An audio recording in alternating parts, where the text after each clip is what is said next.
네, 반갑습니다. 월드와이드 교회 박인영 목사입니다. 이렇게 호세아서와 함께 말씀을 따라가면서 여러분과 함께 호흡을 한다는 것이 참 복된 일이라고 생각이 됩니다. 우리가 동일한 음식을 먹고 에너지를 어디에 쏟느냐에 따라서 인생은 그의 행위가 상급이냐 심판이냐 결정되지 않습니까? 호흡의 에너지가 첫 에너지고 마지막 에너지입니다. 하나님은 호흡이 있을 때까지 여호와를 찬양하라고 하시는데 그 단계로 훅 올라가서 기쁘게 즐거워할 줄 아는 그런 식구들 됐으면 좋겠습니다. 오늘은 호세아 8장 1절에서 14절에 아쉽게도 하나님의 말씀을 떠나고 우상을 택할 때 어떤 결과가 있는지를 우리는 보도록 하겠습니다. 호세아 8장 1절에서 14절 말씀입니다. 나팔을 내 입에 댈지어다. 원수가 독수리처럼 여호와의 집에 덮치리니 이는 그들이 내 언약을 어기며 내 율법을 범함이로다. 그들이 장차 내게 부르짖기를 나의 하나님이여 우리 이스라엘이 주를 아나이다 하리라. 이스라엘이 이미 선을 버렸으니 원수가 그를 따를 것이라. 그들이 왕들을 세웠으나 내게서 난 것이 아니며 그들이 지도자들을 세웠으나 내가 모르는 바이며 그들이 또 그 은금으로 자기를 위하여 우상을 만들었나니 결국은 파괴되고 말리라. 사마리아여 네 송아지는 버려졌느니라. 내 진노가 무리를 향하여 타오르나니 그들이 어느 때야 무죄하겠느냐. 이것은 이스라엘에서 나거 장인이 만든 것이라. 참 신이 아니니 사마리아의 송아지가 산산조각이 나리라. 그들이 바람을 심고 광풍을 거둘 것이라. 심은 것이 줄기가 없으며 이삭은 열매를 맺지 못할 것이요 혹시 맺을지라도 이방 사람이 삼키리라. 이스라엘은 이미 삼켜졌은즉 이제 여러 나라 가운데 있는 것이 즐겨 쓰지 아니하는 그릇 같도다. 그들이 홀로 떨어진 들나귀처럼 아수르로 갔고 에브라임이 값주고 사랑하는 자들을 얻었도다. 그들이 여러 나라에게 값을 주었을지라도 이제 내가 그들을 모으리니 그들은 지도자의 임금이 지워준 짐으로 말미암아 쇠하기 시작하리라. 에브라임은 죄를 위하여 제단을 많이 만들더니 그 제단이 그에게 범죄하게 하는 것이 되었도다. 내가 그를 위하여 내 율법을 10,000가지로 기록하였으나 그들은 이상한 것으로 여기도다. 그들이 내게 고기를 제물로 드리고 먹을지라도 여호와는 그것을 기뻐하지 아니하고 이제 그들의 죄악을 기억하여 그 죄를 벌하리니 그들은 애굽으로 다시 가리라. 이스라엘은 자기를 지으신 이를 잊어버리고 왕궁들을 세웠으며 유다는 견고한 성읍을 많이 쌓았으나 내가 그 성읍들에 불을 보내어 그 성들을 삼키게 하리라. 네, 하나님과 관계를 저버린 이스라엘 의미가 있을까요? 열방 가운데서 애굽에서 구원한 내 백성은 거대한 하나님의 그 구원의 프로젝트입니다. 여러분 잘 아시는 대로 모세를 통해서 40년의 광야길을 통과해서 여호수아를 세워서 요단강을 건너시고 7 족속을 다 정리하시면서 그 땅을 선물로 주셨습니다. 돌이켜보면 가나안 땅은 아프리카와 아시아와 유럽이 만나는 세계의 중심부입니다. 열국은 이 백성들이 어떻게 사는가를 보라는 겁니다. 그런데 한편으로는 이 백성이 여호와를 떠날 때 어떻게 되는가도 보게 됐습니다. 그것이 이 백성의 삶의 방식은 율법인데 율법을 떠난 백성들은 희망이 없는 것입니다. 오늘 1절에 보시면 나팔을 내 입에 댈지어다 원수가 독수리처럼 여호와의 집에 덮치리니 이는 그들이 내 언약을 어기며 내 율법을 범함이로다. 나의 법이요 나의 율법이요. 하나님은 전능한 주권자로서 이 백성이 내 백성 됐을 때는 내 법을 지켜야 돼 사는 길이라는 것이죠.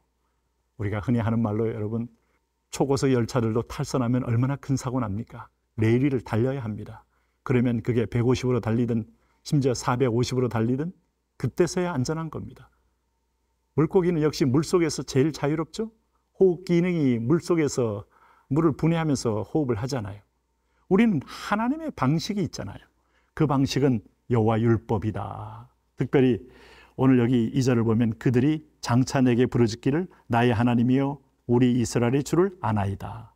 그런데 하나님을 몰랐다는 거예요. 주를 안다고 하지만은 이스라엘이 이미 선을 버렸으니 원수가 그를 따를 것이라. 그러면 그들이 하나님을 버리고 났을 때 자기 소욕대로 내 이익을 대변할 지도자를 세울 때 자기들은 하나님 말씀을 벗어나서 했다 이겁니다. 왕을 세우는 것도 마찬가지입니다. 그들이 왕을 세웠으나 내게서 난 것이 아니며 그들이 지도자를 세웠으나 내가 모르는 바이며 그들이 또 그 은금으로 자기를 위하여 우상을 만들어 한다니 결국은 파괴되고 말리라. 어쩌면 여러분 지구상에서 가장 완벽한 정치 제도는 사사기의 신정정치 제도입니다. 하나님이 말씀하고 선지자는 대언하고 우리는 순종하면 세계 어떤 나라도 비교할 수 없는 하나님 나라 백성으로서의 흥왕함과 축복이 있어요. 그럴 때 내 소견대로 하고 싶어서 왕 세운 거예요. 우리 이익을 대변할 자를 세운 겁니다. 그런 의미에서 보면 오늘 성경이 우리에게 경고하는 것은 거기서 끝난 게 아니고 5절 말씀에 보면 사마리아의 내 송아지는 버려졌느니라. 우상을 세웠습니다. 내 진노가 무리를 향하여 타오르나니 그들이 어느 때에야 무죄하겠느냐. 내 이익 대변 위해서 왕을 세우고 지도자를 세우고 우상을 세우고 다 축복을 위한 거 아닙니까? 내게 필요한 물질을 달라고 하고 내게 행복을 달라고 하고 내게 모든 편리한 것을 달라는 거 아니겠습니까? 엄청난 불편과 불행이 온다는 사실 여러분 아시나요? 그래서 6절 보세요. 이것이 이스라엘에서 나고 장인이 만든 것이라 참신이 아니니 사마리아의 송아지가 산산조각이 나리라. 이 나무로 만든 신들에게 아무리 절을 한들 우리에게 축복이 되겠습니까? 그들이 바람을 신고 광풍을 거둘 것이라. 심은 것이 줄기가 없으며 이삭은 열매를 맺지 못할 것이요 혹시 맺을지라도 이방 사람이 삼키리라 그랬습니다. 그러면 결국은 하나님을 저버리고 이방 사람을 의지한 결과가 결국은 이스라엘은 이미 이방에 삼켜진 바 되었다. 하나님께 오면 생명이 사명을 삼킵니다. 영광스러운 것이 욕된 걸 삼킵니다. 생명이 죽음도 삼킵니다. 여러분 이런 엄청난 이 불평등한 거래가 은혜로 하나님께 있는데 우리가 이방을 따라가면 이방이 나를 삼킵니다. 노예가 됩니다. 그러므로 결국은 그들은 하나님께 범죄하고 율법을 버리게 되고 결국 합당치 못한 재물을 먹게 된 거예요. 14절에 보면 하나님이 그들에게 내가 그 성읍들에 불을 보내어 그 성을 삼키게 하리라. 다 태워집니다. 우리는 하나님의 이 어미한 진실하심과 공의를 기억해야 합니다.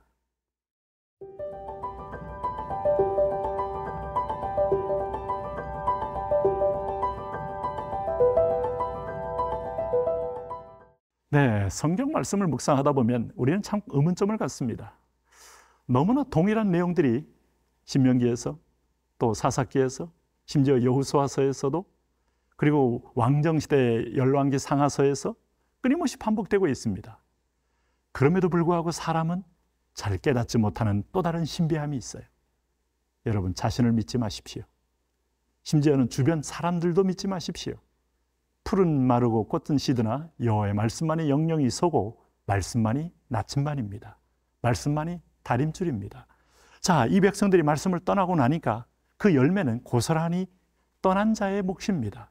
그러므로 우리가 어떤 스승을 쫓을 것이냐, 철학자를 쫓을 것이냐, 아니면 AI를 쫓을 것이냐, 아니면 이 시대의 패션을 쫓을 것이냐, 열매는 쫓은 저와 여러분의 몫이 되는 겁니다. 그런 의미에서 보면 하나님께서 이 결과를 보여주고 계세요. 그 결과가 10절 말씀 보시면 그들이 여러 나라에게 값을 주었을지라도 이제 내가 그들을 모으리니 그들은 지도자의 임금이 지어진 짐으로 말미암아 쇠하기 시작하리라. 너희가 세운 지도자는 그 지도자의 임금이 지어준 짐으로 말미암아 쇠약해. 지도자가 자기 것 탈취해 먹는다 이겁니다. 내 이익을 대변할 줄 알았더니 그 사람이 절대 권력을 가진 이후로 중과세를 하고 우리의 노동력을 착취하고 우리의 재산을 탈취해 갈 거라는 거예요. 결코 여러분 내 이익을 대변이 안 되더라 이겁니다. 또 다른 것이 뭡니까? 율법을 저버리고 자기 방식대로 섬긴 결과가 뭐겠어요? 오늘 여기 11절에 보니까 에브라임은 죄를 위하여 제단을 많이 만들더니 그 제단이 그에게 범죄하게 만들어요. 마치 옳은 줄로 알고 거기에 빠졌는데 빠지고 나니까 우리가 마치 독극물이 있는 함정에 빠진 것과 같습니다. 또 다른 하나님의 징벌이 뭡니까? 율법을 버리고 오늘 13절 말씀 보니까 이들이 내게 고기를 제물로 드리고 먹을지라도 여호와는 그것을 기뻐하지 아니하고 이제 그들의 죄악을 기억하여 그 죄를 벌하리니 그들은 애굽으로 다시 가리라. 합당치 못하게 제물을 먹고 구원의 퇴행을 하는 결과로 다시 원점에서 시작해야 될 여정이 기다리고 있더라. 어쨌든 성장해야 됩니다. 믿음의 진보를 드러내야 됩니다. 그러므로 이 말씀을 계속 묵상하다 보면 순종이 최상의 정책이다 하는 걸 알 수 있습니다. 오늘 지혜자가 되시기를 바랍니다.